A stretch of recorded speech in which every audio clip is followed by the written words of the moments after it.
Hello friend, कैसे हैं आप सब।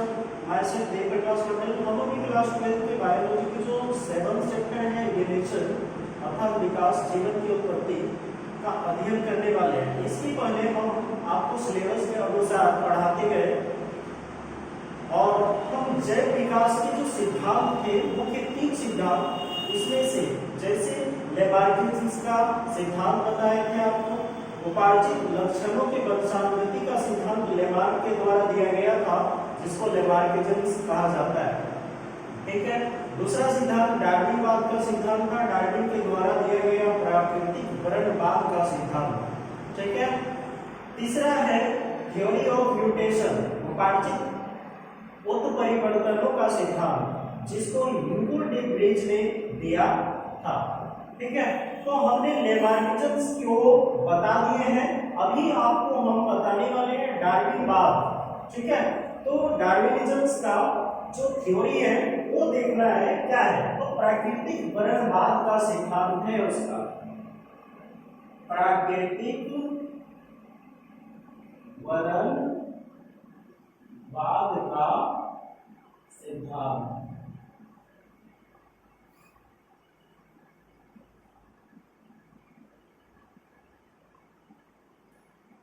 ये प्राकृतिक वर्णवाद का सिद्धांत जो है, तो इसमें आखिर है क्या जो प्राकृतिक वर्णवाद की सिद्धांत आई, ये डार्विन ने प्रस्तुत किया था।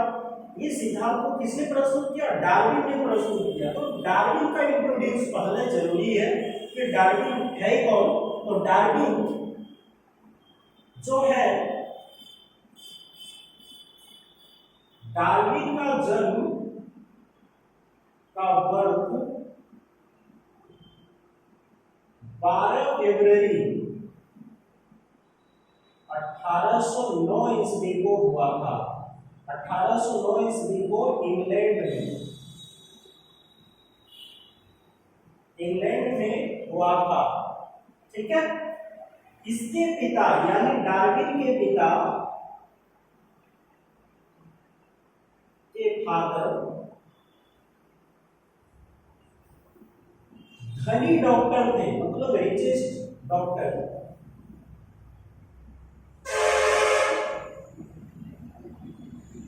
जब डार्विन का स्नातक की डिग्री हासिल हो गई, जब डार्विन स्नातक मतलब ग्रेजुएशन, स्नातक की डिग्री हासिल किए, उसके बाद क्या हुआ? उसके बाद ये जो है कैम्ब्रिज विश्वविद्यालय के, कैम्ब्रिज विश्वविद्यालय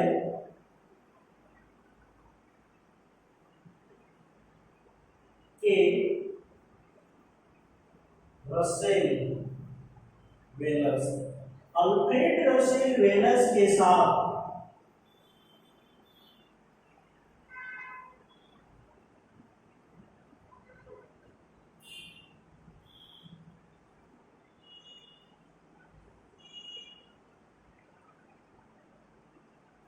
(1831) ईस्वी में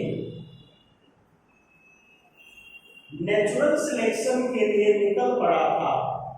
1831 ईस्वी में अवैज्ञानिक रूप से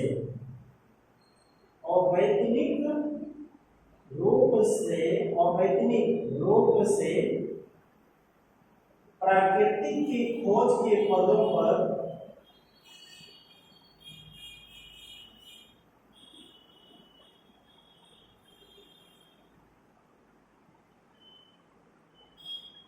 निकल पड़े थे।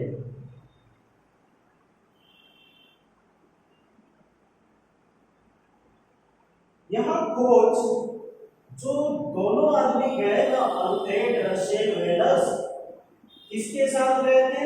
डार्विन के साथ। अर्थात डार्विन ने किसके साथ गया?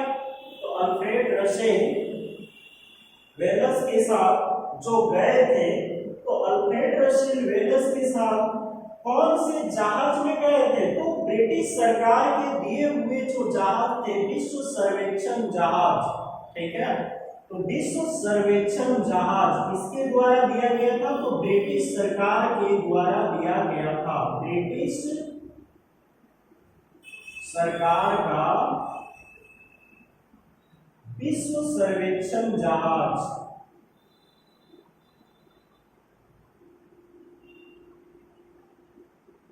HMS विगल, ठीक है। ये नाम है किसका? उस जहाज का जो विश्व सर्वेक्षण जहाज थे ब्रिटिश सरकार का। उसी जहाज में डार्विन और अल्फ्रेड रसेल वेलस ने साथ में भ्रमण किया। किसकी खोज में? प्रकृति के खोजों में, ठीक है। तो जब ये खोज में निकले डार्विन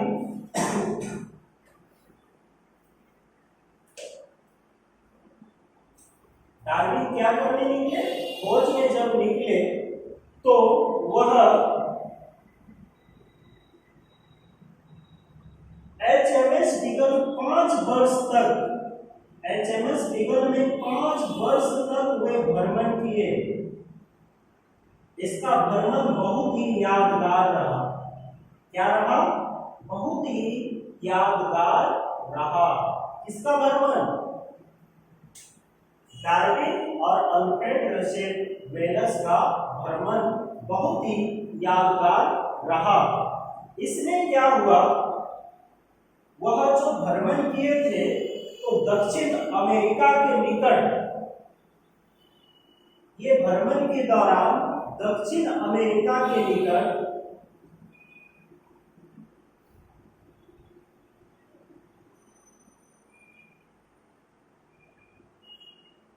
अटलांटिक महासागर पर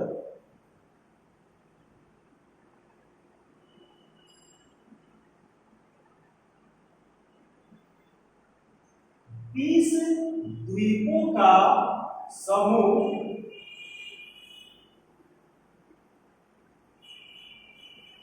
जिसका नाम गैलापागोस द्वीप है,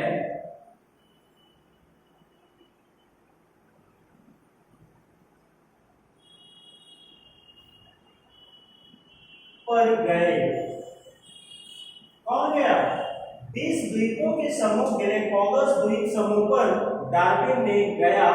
और डार्विन क्या देखा? तो डार्विन देखा, सबसे पहले डार्विन ने यही देखा कि अमेरिका में पाए जाने वाले जो एक पक्षी है, वह पक्षी किस जियोस्पिडिज कुल के, जियोस्पिडिज कुल के जो पक्षी हैं, वह पक्षी जो है अटलांटिक महासागर के गैलापागोस द्वीपों में भी पाए गए। तो उस द्वीप में जब पाया गया वह पक्षी, तो वह पक्षी 20 द्वीपों में 20 तरह से परिवर्तित हो चुका था।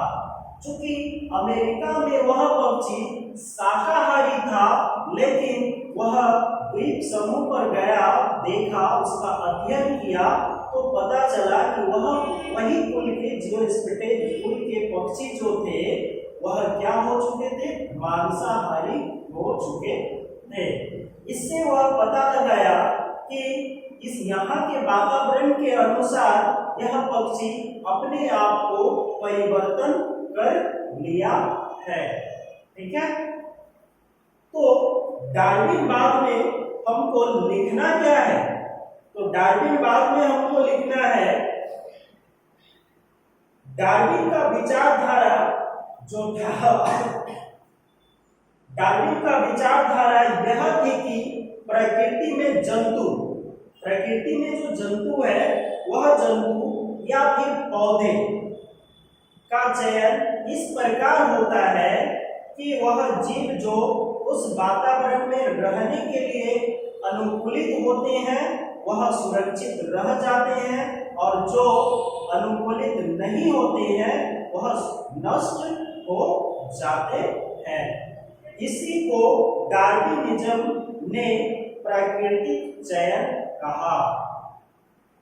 ठीक है, इसी को डार्विनिज्म कहा जाता है, अर्थात प्राकृतिक चयनवाद कहा जाता है। ठीक है, प्राकृतिक चयनवाद को नेचुरल सिलेक्शन भी कहा जाता है। प्राकृतिक चयनवाद को नेचुरल सिलेक्शन कहा जाता है। ठीक है, तो डार्विन ने नेचुरल सिलेक्शन को समझाने के लिए फिर क्या कर रहा है, डार्विन नेचुरल सिलेक्शन को समझाने के लिए अपने विचार को तरह तरह से रखा। इसमें से सबसे पहला पॉइंट है आपका, जो कोई भी जीव हो, ऑर्गेनिजम्स की संख्या में बढ़ोतरी होना, संतानों की उत्पत्ति होना। ठीक है, तो सबसे पहला पॉइंट उसका है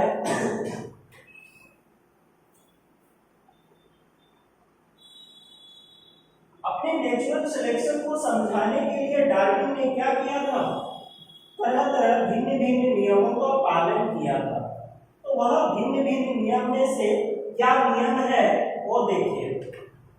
सबसे पहले है जीवों की संख्या में बढ़ जाने की क्षमता। जीवों की संख्या में बढ़ जाने की क्षमता।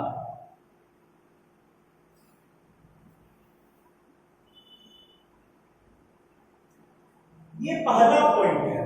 इस पॉइंट के आधार पर सभी जीव में यह एक लक्षण होती है कि वे जन्म द्वारा अपनी संख्या में अधिक वृद्धि करते हैं। तो किस विधि से, जनन की विधि से वह अधिक वृद्धि करता है। कौन करता है, सभी जीव।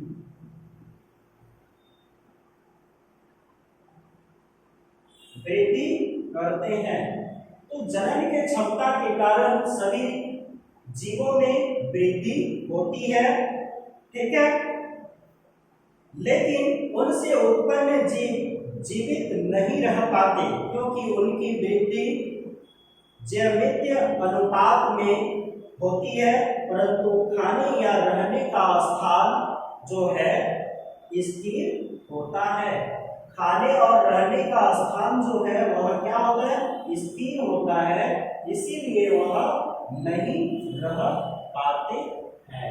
खाने का भी लिमिट में अन्य होते हैं और रहने का जगह भी लिमिट में होता है। इससे क्या पता चलता है कि वह जीव तो बढ़ जाते हैं, संख्या तो बढ़ जाती है, लेकिन उसकी आयु नहीं रहती है।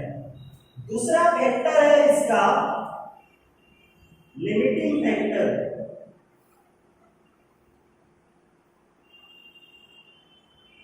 लिमिटिंग फैक्टर में क्या आता है, लिमिट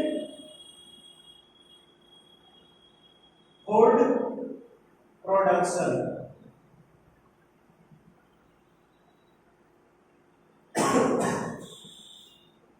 तो लिमिट में फूड का प्रोडक्शन होता है। तो देखिए इसमें क्या है, जनसंख्या में फूड की जो मटेरियल है के कारण, जनसंख्या के बढ़ जाने के कारण फूड के मटेरियल जो है नहीं बढ़ते हैं, जबकि वह लिमिट में ही पाया जाता है। फूड मटेरियल जो है वह क्या होता है, लिमिट में पाया जाता है, लेकिन पॉपुलेशन तो ग्रो कर लेते हैं पर फूड मटेरियल ग्रो नहीं हो पाता है।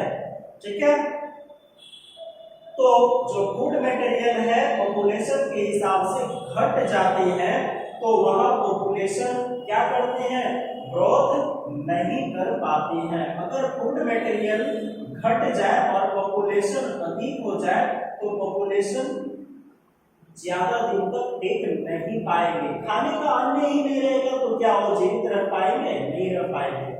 यही है लिमिटिंग फूड प्रोडक्शन। ठीक है, ये लिमिटिंग फैक्टर का पहला पॉइंट। ठीक है, दूसरा पॉइंट है आपका प्रीडेटर एनिमल।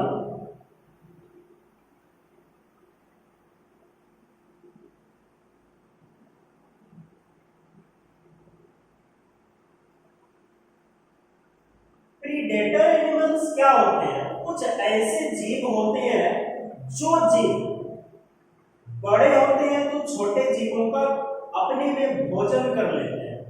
जो जीव एक दूसरे को खाते हैं, अपने भोजन के लिए एक दूसरे पे डिपेंड रहते हैं, वह जीव प्रेडेटर एनिमल कहलाता है।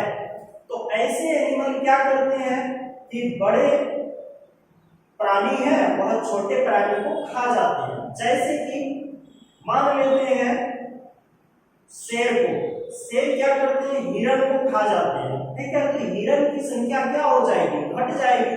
जब हिरण की संख्या खत्म हो जाएगी तो क्या शेर बच पाएंगे? वो भी नहीं बच पाएंगे। तो यहाँ पे प्रीडेटर एनिमल में क्या होता है, मान लेते हैं कि ये वाला डियर है और ये लायन है, किसको खा रहे हैं, डियर को खा रहे हैं। तो डियर जब खाता है, डियर को जब खाएंगे तो इसकी संख्या क्या होगी, घट जाएगी। जब यह घट जाएंगे तो पूरा के पूरा इसकी पॉपुलेशन गिर जाएगी। जब समाप्त हो जाएंगे तो लायन भी ग्रो नहीं कर पाएगा। यही है आपका जो है प्रीडेटर एनिमल। ये भी जो है ब्रेक लगाते हैं, जीव पॉपुलेशन की संख्या में ब्रेक लगाने का कार्य प्रीडेटर एनिमल भी करता है, ठीक है।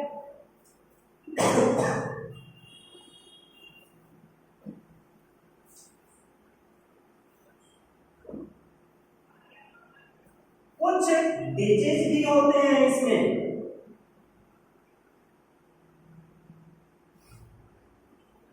जिसको रोग बोला जाता है। ये डिजीज क्या है, देखिए जब भी जनसंख्या अधिक हो जाते हैं, पूरे हो जाते हैं, तो क्या हो जाता है, कोई ना कोई एक महामारी आती है और वह महामारी जीवन मतलब जनसंख्या पर रोक लगा देती है। दूसरा है इसके बाद जो फैक्टर है वो फैक्टर है प्लेस, स्थान। तो प्लेस क्या होता है, जनसंख्या के वृद्धि के कारण स्थान के कमी हो जाती है। जनसंख्या की वृद्धि के कारण जिस घर पे आप रह रहे हैं ना, उसी घर पे अगर 25 आदमी आ गए तो 25 आदमी को ठहरने के लिए जगह तो चाहिए ना, तो जगह कम पड़ जाते हैं, ठीक है। तो ये भी क्या है, पॉपुलेशन की वृद्धि के दर को घटाने का काम करता है, ब्रेक लगाने का कार्य करता है। नेक्स्ट है आपका नेचुरल क्लाइमेटी।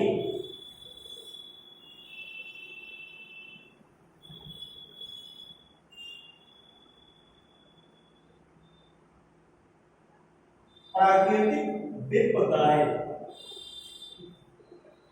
इसमें क्या होता है, प्राकृतिक विपदाएं में जंतु अपने एक ऐसे वातावरण में रहते हैं, जंतु जो है एक वातावरण में रहते हैं, में कोई बदलाव बाधक बन जाता है। तो जंतु के एक ऐसे वातावरण, जिस वातावरण में रहते हैं और उसी वातावरण में कुछ एक ऐसा बदलाव आती है जिसके कारण वह क्या हो जाता है, बदलाव आने के कारण उसकी जनसंख्या में बाधक हो जाते हैं। जैसे कि तूफान आना, बाढ़ आना, भूकंप होना, ये सारे वातावरण को ह्रास करते हैं, जिसके कारण वहां जंतु की संख्या में गिरावट आ जाती है, ठीक है। नेक्स्ट है आपका वेरिएशन। तीसरा पॉइंट क्या है, वेरिएशन का।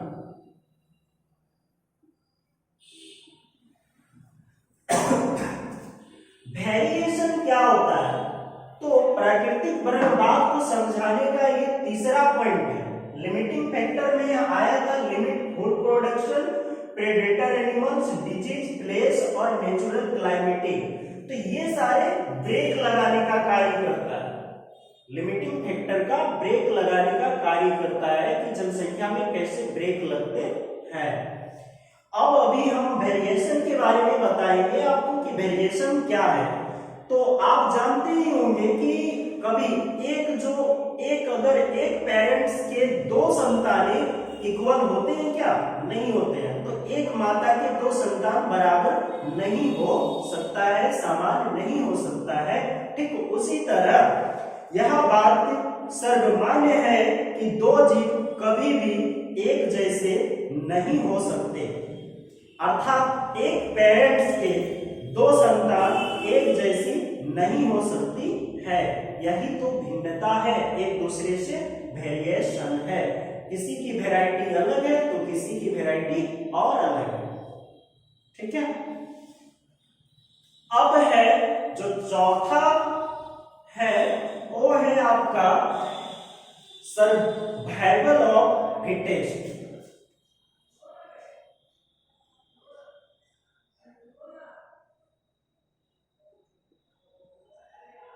सर्वाइवल ऑफ फिटेस्ट, इसमें सर्वाइवल ऑफ फिटेस्ट में क्या होता है ये जानना है। तो सर्वाइवल ऑफ फिटेस्ट में जो है डार्विन के अनुसार, सर्वाइवल ऑफ फिटेस्ट में बताया जा रहा है कि डार्विन के अनुसार जीवन में संघर्ष, जो जीव जीवन में संघर्ष कर रहा है वही अनुकूल हो रहे हैं, अर्थात सफल हो रहे हैं, जीवन में जीने में सफल हो रहे हैं। जो जीव संघर्ष में सफल हो रहे हैं वही जीव वातावरण के साथ अनुकूलित हो रहा है और जीवन को यापन कर रहे हैं और वह संरक्षित रह भी रहा है या अधिक सफल जीवन व्यतीत करते हैं।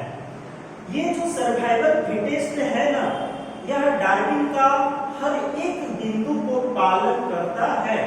तो डार्विन ने यही बिंदु पे चर्चा किया है। ठीक है। तो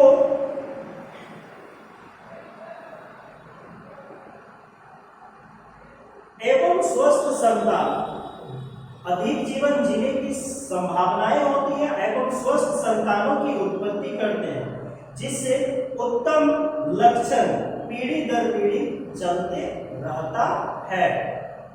इस प्रकार उत्पन्न संतानें वातावरण के प्रति अधिक अनुकूलित होती है। उसके साथ ही वातावरण के प्रतिकूलित प्राणी जो अनएडजस्टमेंट कर पाती हैं वह प्राणी नष्ट हो जाते हैं। इसी को डार्विन ने नेचुरल सिलेक्शन कहा है।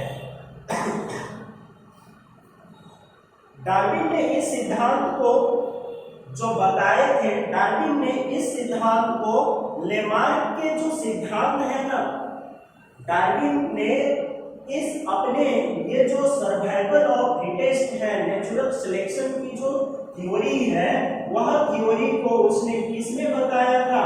नेचुरल सिलेक्शन की थ्योरी को समझाने के लिए उसने लेमार्किज्म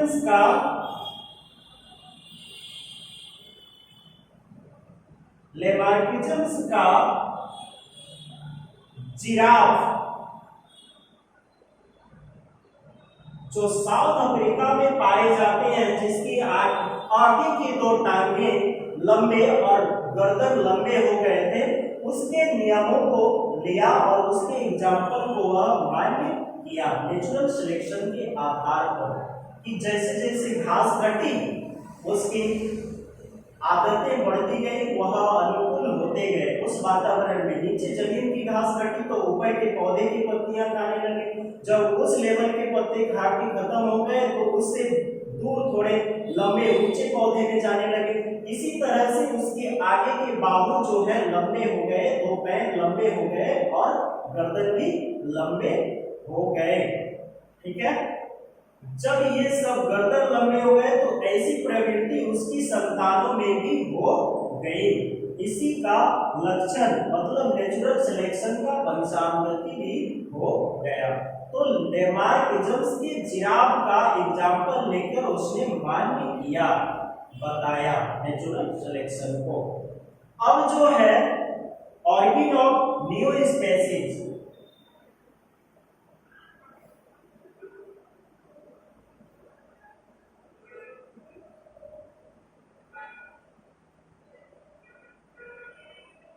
न्यू स्पेसीज का जो जन्म हुआ, मतलब नए जाति का जन्म हुआ, कैसे हुआ? तो देखिए वैज्ञानिक, जब आप अलग हो जाइएगा, अपने पूर्वज से हटके रहिएगा, तो वैज्ञानिक क्या करेंगे? आपकी एक जात घोषित करेगी, आपकी एक स्पेसीज की घोषणा कर देगी। ठीक उसी तरह आप लिखिएगा इसमें ऑरिजिन ऑफ न्यू स्पेसीज का, वातावरण निरंतर परिवर्तित होता रहता है, जिससे जीवों में अनुकूल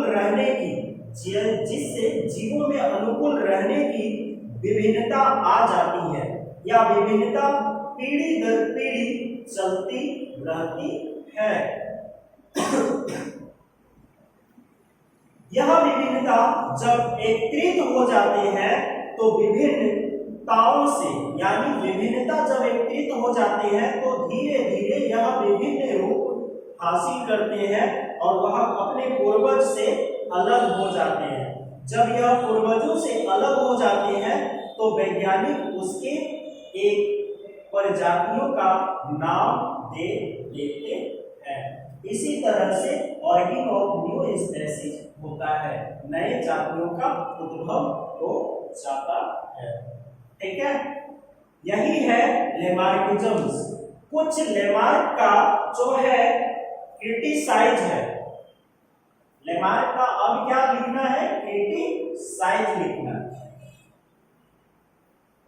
क्रिटिसाइज ऑफ लेमार्किज्म्स।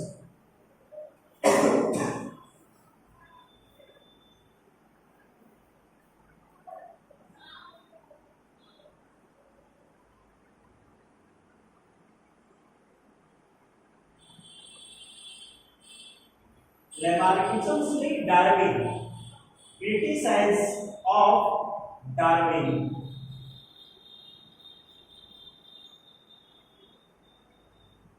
प्राकृतिक वर्णवाद के सिद्धांतों का कुछ आलोचना है। उस आलोचना में सबसे पहले आते हैं सबसे पहला आलोचना में आता है अवशेषीय, यानी वेस्टिगियल पार्ट जो होते हैं वह विकास को नहीं समझा पाते हैं। डार्विन जो है वेस्टिगियल पार्ट के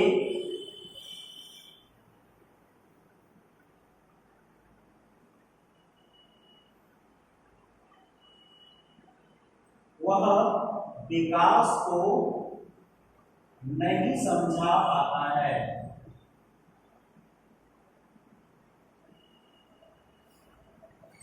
नेक्स्ट दूसरा जो है पॉइंट, वह पॉइंट है आपका डार्विन अंगों के नष्ट होने का कोई स्पष्टीकरण नहीं देता है।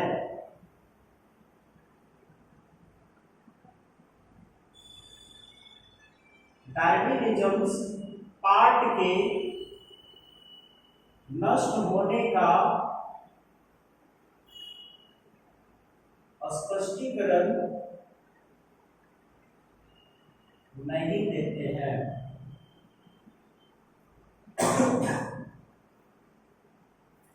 तीसरा पॉइंट है प्राकृतिकवाद के लैंगिक वर्ण सेक्सुअल सिलेक्सिटी में नर कोई चयन नहीं करता। इसमें प्राकृतिकवाद में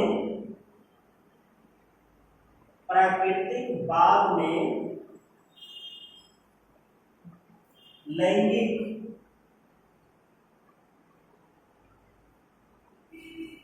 वर्ण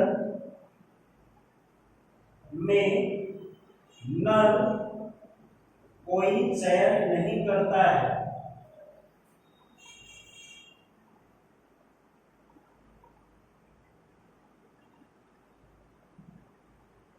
जबकि मादा चयन करते हैं, मादा नर का चयन करते हैं।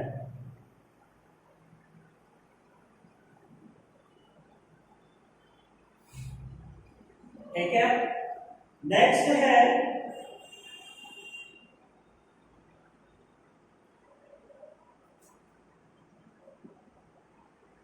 डार्विन अंगों के प्रारंभिक विकास को नहीं समझा पाते हैं।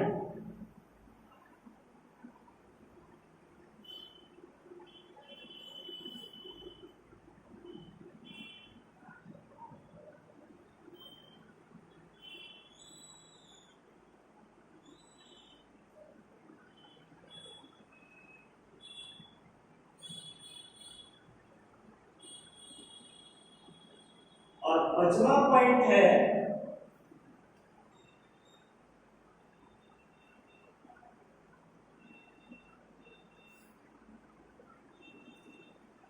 डार्विन तो योग्यतम उत्तरजीविता को समझा पाता है,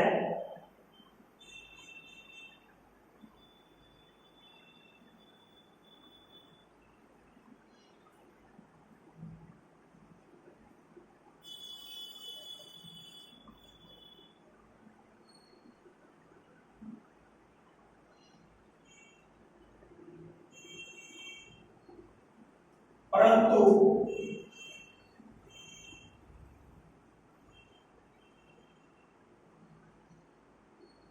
योग्यतम के आगमन का डार्विन बाद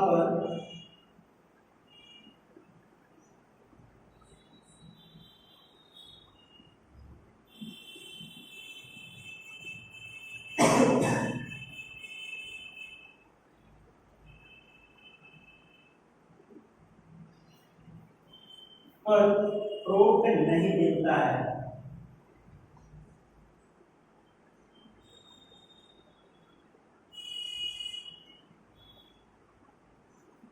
समझ गए? ये कुछ उसकी जो क्रिटिसाइज थे किसका, डार्विनिज्म का आलोचना। ठीक है, तो बस आज डार्विनिज्म को हमने बताए। तो आप लोग उम्मीद करते हैं कि हमारे जो है पढ़ाए हुए पाठ को आप लोग अच्छी तरह से समझ गए होंगे। तो हमारे जो चैनल है SBCC ट्रिपल 7 इसको सब्सक्राइब कर लीजिएगा और आगे इसी तरह की स्टडी के लिए सब्सक्राइब कीजिए और हमारे चैनल पे वीडियो जितने सारे हैं लाइक कीजिए, कमेंट कीजिए और अपने दोस्तों में हमारे चैनल को शेयर जरूर कीजिए। ठीक है, थैंक यू फॉर वॉचिंग।